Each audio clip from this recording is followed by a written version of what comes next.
Hello friends, कैसे हैं आप लोग। आज हम लोग पढ़ेंगे एमएसके यानी मास्टर ऑफ आर्ट्स इन संस्कृत, जिसमें आज हम लोग पढ़ेंगे एमएसके 001 के खंड 1 में इकाई 4 गद्य तथा चंपू काव्य, जिसमें आज हम आपके लिए लेकर आए हैं संस्कृत गद्य की उत्पत्ति और विकास। तो वीडियो स्टार्ट करने से पहले जो भी फ्रेंड्स हमारे चैनल पे नए आए हैं कृपया चैनल को सब्सक्राइब कर ले और बेल आइकन को प्रेस कर दे, ताकि जो भी लेटेस्ट वीडियो हमारे चैनल पे आए वो सबसे पहले आपको मिल सके। तो आइए ज्यादा टाइम को न लेते हुए चलते हैं अपने टॉपिक पर। गद्य तथा चंपू काव्य में संस्कृत गद्य की उत्पत्ति और विकास के बारे में पढ़ते हैं। तो आइए वीडियो को स्टार्ट करते हैं। संस्कृत गद्य का प्रथम प्रशस्त रूप में हमें यजुर्वेद की संहिता में परिलक्षित होता है। छंदो विधान से रहित वैदिक मंत्रों को यजुस कहा जाता है। परिभाषाओं के अनुसार यजुस में अक्षरों का अवसान संबंधी कोई नियम नहीं होता है। दूसरे शब्दों में एक वाक्य या चरण में आने वाले शब्दों की सीमा संबंधी बंधन से मुक्त रचना को यजुस कहा जाता है। यजुस एक वैदिक संज्ञा है और यही गद्य का प्राचीनतम उपलब्ध रूप है। इस प्रकार से विषय वस्तु की दृष्टि से प्राचीन काल में गद्य के निम्नलिखित रूप मिलते हैं। आइए सबसे पहले हम वैदिक गद्य के बारे में पढ़ते हैं।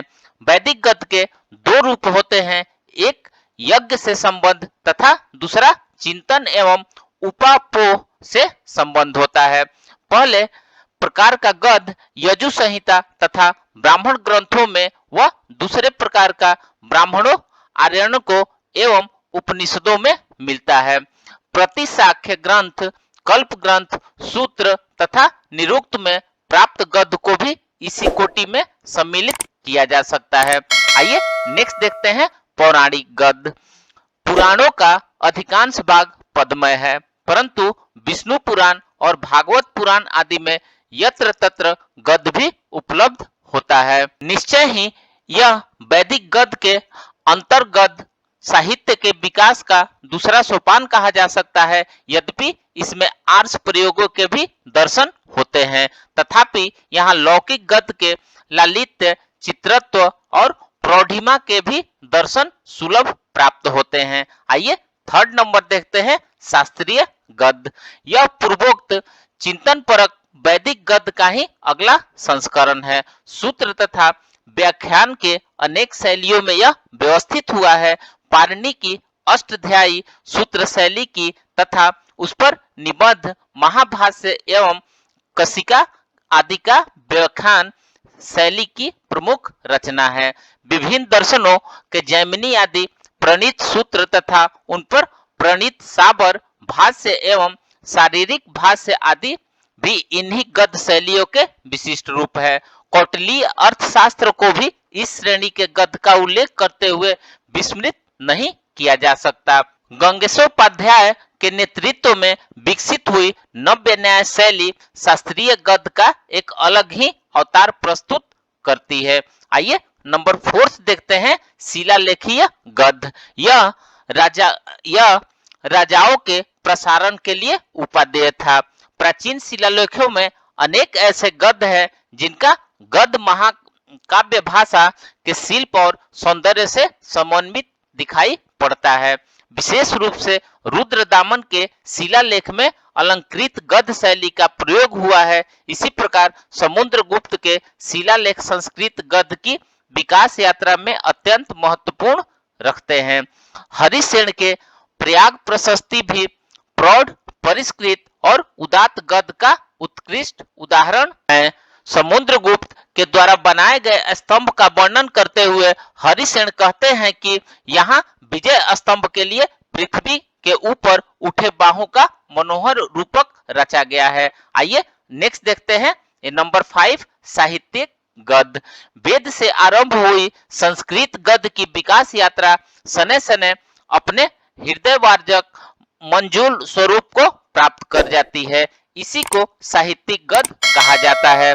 आगे चलकर यह अनेक के साहित्यिक विधाओं के रूप में प्रतिफलित हो जाता है। इनमें से कथा एवं आख्यायिका की उसकी सर्वाधिक प्रख्यात विधाएं हैं।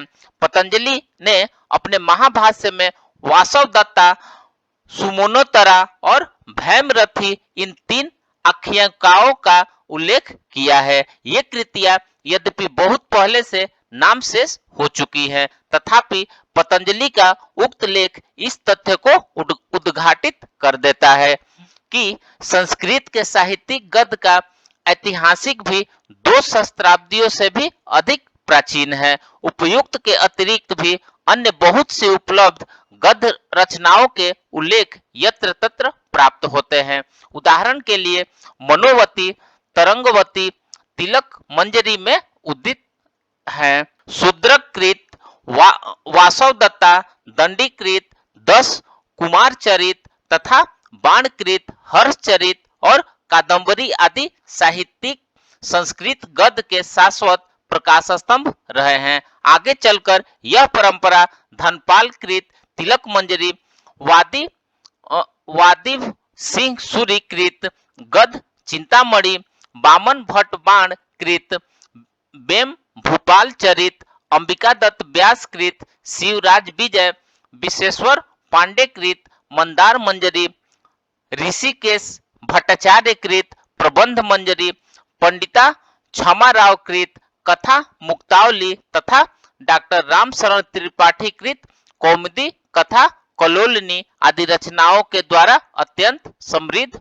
होती चली गई। इस प्रकार साहित्यिक संस्कृत गद्य के विषय में यह कहा जा सकता है कि जहां वैदिक साहित्य का इसका पितामह अथवा प्रपितामह है, वहीं वासवदत्ता, कादम्बरी और तिलक मंजरी आदि इसकी सुंदरतम संततियां हैं। फ्रेंड्स, इस प्रकार से आज हमने गद्य तथा चंपू काव्य में संस्कृत गद्य की उत्पत्ति और विकास के बारे में पढ़ा।